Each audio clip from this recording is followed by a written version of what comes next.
మనకు మాఘమాసం అనగానే అందరికీ గుర్తొచ్చేటువంటిది మొట్టమొదటి కాల సమయంలో మాఘ పంచమి, వసంత పంచమి అంటే మహాసరస్వతి అమ్మవారి యొక్క జయంతి. అమ్మవారిని స్మరించడం, ధ్యానించడం మనకందరికీ ఆనవాయితీగా కృత, త్రేత, ద్వాపరికల యుగం నుంచి మనకు ఉండడం జరుగుతుంటుంది. కనుక మొట్టమొదటిగా 3వ సంవత్సరం పడినటువంటి చిన్నారులకు అంటే అబ్బాయి కానీ అమ్మాయి కానీ 3వ సంవత్సరం నిండిపోయే లోపల అక్షరాభ్యాసం చేయించాలి అనుకుంటున్న వారందరికీ కూడా ఈ మాఘమాస శుద్ధ పంచమి, వసంత పంచమి 2వ తారీఖు 2 నెల 25వ తారీఖున ఆదివారం ఉత్తరాషాఢ నక్షత్రం రోజు రావడం చాలా విశేషం. కనుక ఎక్కడ దగ్గరగా శివాలయాలు ఉన్నా, అక్కడ సరస్వతిమాత దేవాలయం ఉన్నట్లయితే మీ యొక్క పిల్లల్ని తీసుకుని వెళ్ళి మొట్టమొదటిసారి అక్షరాభ్యాసం చేయించండి. అలాగే చదువుకుంటున్నటువంటి విద్యార్థులు బుక్స్, ల్యాప్టాప్స్, సంగీత వాయించేటువంటి పరికరాలు కానీ మనం ఏదైతే వృత్తిలో చేస్తుంటామో ఆ వృత్తిలో రాణించాలని అమ్మవారికి తెల్లటి పుష్పాలు, తెల్లటి వస్త్రాలు, పాయసాన్నము, అలాగనే పెరుగు, దద్దోజనం లాంటి నైవేద్యంగా పెట్టి అమ్మవారిని మనసారా కోరుకోవడం వలన సంపూర్ణమైనటువంటి ఇచ్ఛాశక్తి, క్రియాశక్తి, జ్ఞానశక్తి కలియుగ కాలంలో విశేషంగా మనిషి జీవనాధారం చెందగలగాలన్నట్లయితే జ్ఞానము అనేటువంటిది ఇంపార్టెంట్. అంటే ధనమూలం ఇదం జగత్ అంటారు. ఆ ధనం రావాలి అంటే జ్ఞానం కలగాలి. అంటే మన పెద్దవాళ్ళు ఒకటి చెప్తూ ఉంటారు, కళ్ళున్నోడు ముందే చూస్తూ ఉంటాడు, దిమాకున్నోడు దునియాను చూస్తూ ఉంటాడు అన్నాడు. ఆ యొక్క జ్ఞానశక్తి ఎక్కడి నుంచి వస్తుందయ్యా అంటే అమ్మవారి యొక్క ఇచ్ఛాశక్తి ద్వారా వస్తుంది. కనుక మనం అందరము కూడా అమ్మవారిని స్మరిద్దాం, ధ్యానిద్దాం, జ్ఞాన సంపదని, జ్ఞాన సంపూర్ణమైనటువంటి మేధావులుగా అవ్వాలని కోరుకుంటూ ఆశీర్వచనం. అలాగనే మనకు 4వ తారీఖున మాఘమాస శుద్ధ సప్తమి, రథ సప్తమి. కనుక సూర్యనారాయణుడికి మంగళ స్నానమానం చేసుకొని, నమస్కారం చేసుకొని, పాయసాన్ని నైవేద్యంగా ఏర్పాటు చేసుకొని అరుణపారాయణం చేయగలిగినట్లయితే, లేకుంటే సూర్యుడికి 12 రకాల ఆసనాలు ఉంటాయి, ఆసనం వేయగలిగినట్లయితే సంపూర్ణ ఆయురారోగ్యాలు మన సొంతం అవుతాయని చెప్పి కూడా గుర్తుపెట్టుకోగలగాలి. 12వ తారీఖున మాఘమాస పూర్ణిమ. అంటే మాసాలలో మాఘమాసానికి చాలా వైవిధ్యభరితమైనటువంటి లక్షణం ఉంటుంది. ఆమాకావై అంటారు. ఆషాఢ, కార్తీక, మాఘ, వైశాఖ మాసంలో ప్రత్యేకత. అందులో మాఘ పూర్ణిమకు చాలా ప్రత్యేకత ఉంటుంది. కనుక నదీ స్నానము, సముద్ర స్నానము, శివుడికి రుద్రాభిషేకము, యజ్ఞము, యాగము, దానము, క్రతువు, శ్రీ రమా సహిత సత్యనారాయణ స్వామి యొక్క పూజ చేసుకోవడం వలన మనకు సంపూర్ణ ఆయురారోగ్యాలు, ఆధ్యాత్మిక శక్తి మన సొంతమవుతుందని చెప్పి గమనించాలి. మాఘమాసంలో 5/2/2025 మాఘమాస శుద్ధ అష్టమి, అక్షయ కాళభైరవాష్టమి.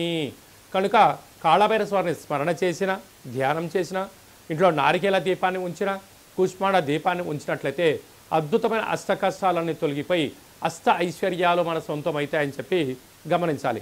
అలా కుదరని పక్షంలో ఈ కింద మనం సంప్రదించినట్లయితే, మీ గోత్రనామాలు పంపించినట్లయితే మీకు కాళభైరవ స్వామి యొక్క పూజ, ముడుపు, దీపము, హోమ కార్యక్రమంలో నరదృష్టిని ఎలా నివారించుకోవాలో తెలియజేయడం జరుగుతుందని చెప్పి కూడా గమనించగలగాలి.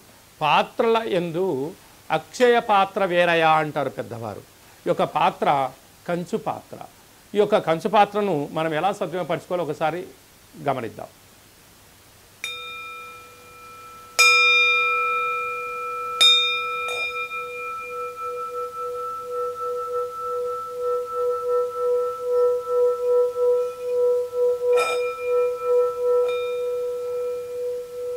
ఈ యొక్క కాళభైరవ స్వామి యొక్క అక్షయ పాత్రను ఇంట్లో ఉంచుకొని అలా ఉదయం 12 సార్లు, సాయం సంధ్యాకాల సమయంలో 12 సార్లు మనం ఇలా చేసి మనసులో ఏదైతే మనం కోరుకుంటామో ఆ యొక్క కార్యము అద్భుతమైనటువంటి ఎన్ని ఆటంకాలున్నా కూడా విజయం మన సొంతం అవుతుందని చెప్పి గమనించగలగాలి.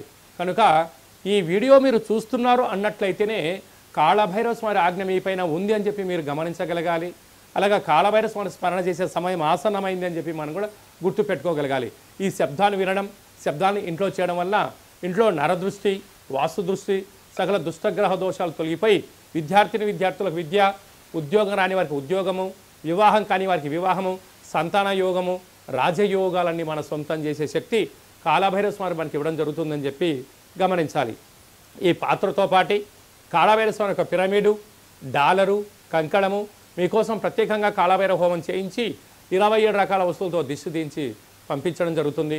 కనుక ఆసక్తి గలవారు ఈ కింద సంప్రదించి కాళభైరవ స్వామి అక్షయ పాత్రను ఇంట్లో పెట్టుకొని కష్టాలకు స్వస్తి పలికి ఐశ్వర్యానికి ఆనంద స్వాగతం పలకాలని చెప్పి చిన్న ఆశీర్వచనం. అలాగే మీ వ్యక్తిగత జాతకం తెలుసుకోవాలనుకుంటున్నారా? మీ యొక్క పేరు, పుట్టినటువంటి తేదీ, నెల, సంవత్సరం, సమయం రాసి మీరు వాట్సాప్లో పంపించగలిగినట్లయితే 100 సంవత్సరాల జాతకాన్ని రాసి పంపించి పుట్టినప్పుడు గ్రహ గమనాలు ఎలా ఉన్నాయి, ప్రస్తుతం ఎలా ఉంటున్నాయి, రాబోయే కాలంలో ఎలా ఉండబోతున్నాయో సవివరంగా సంపూర్ణంగా తెలియజేయడం జరుగుతుందని చెప్పి కూడా గమనించాలి. అలాగనే చాలామందికి పుట్టినటువంటి కాల సమయంలో డేట్ ఆఫ్ బర్త్లు రాసుకోనటువంటి కారణం వలన తెలియదు అన్న కారణం చేత ఎవరైతే ఉంటారో వారి యొక్క ఫోటో, పేరు, వయస్సు రాసి పంపించినట్లయితే మీ పేరు పైన ఏ రాశి వస్తుంది, రాశి యొక్క గమనాలు ఏంటి, భూత భవిష్యత్ వర్తమానాన్ని తెలియచేస్తూ గవ్వల ద్వారా, రమణ శాస్త్రం ద్వారా, కాళ్ళ భైరవ ఉపాసన చేత భూత భవిష్యత్ వర్తమానాన్ని తెలియజేయడం జరుగుతుంది. కనుక జాతకాన్ని తెలుసుకుందాం.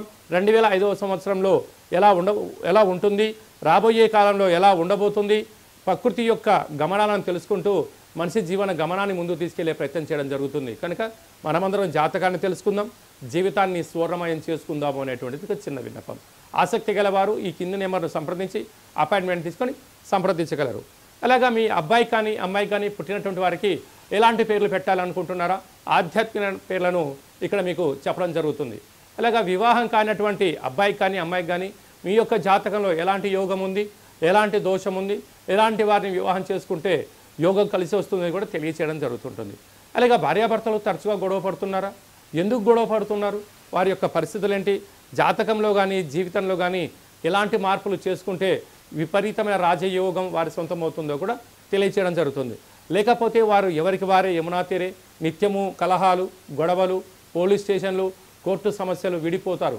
మీరిద్దరు బాగానే ఉంటారు, కానీ మీకు కలిగిన సంతానం పరిస్థితి ఏమిటి అనేది ఒక్కసారి మీరు ఆలోచించగలిగినట్లయితే ఏ కుటుంబంలో భార్యాభర్తలు వివాదాలకు దూరంగా ఉంటారు. అలాంటి సలహాలు, సూచనలు ఇవ్వడం జరుగుతుంది. కనుక మనమందరం కూడా ధర్మాన్ని తెలుసుకుందాం, జ్యోతిష్యాన్ని తెలుసుకుందాం, జీవితాన్ని సార్థకత చేసుకొని చరిత్రలో మనందరి పేర్లు నిలబడిపోయేటువంటి ప్రయత్నం చేద్దామనేటువంటి ఒక చిన్న విన్నపం. కనుక అందరికీ శుభం, జయం, లాభం కలగాలని కోరుకుంటూ ఆశీర్వచనం.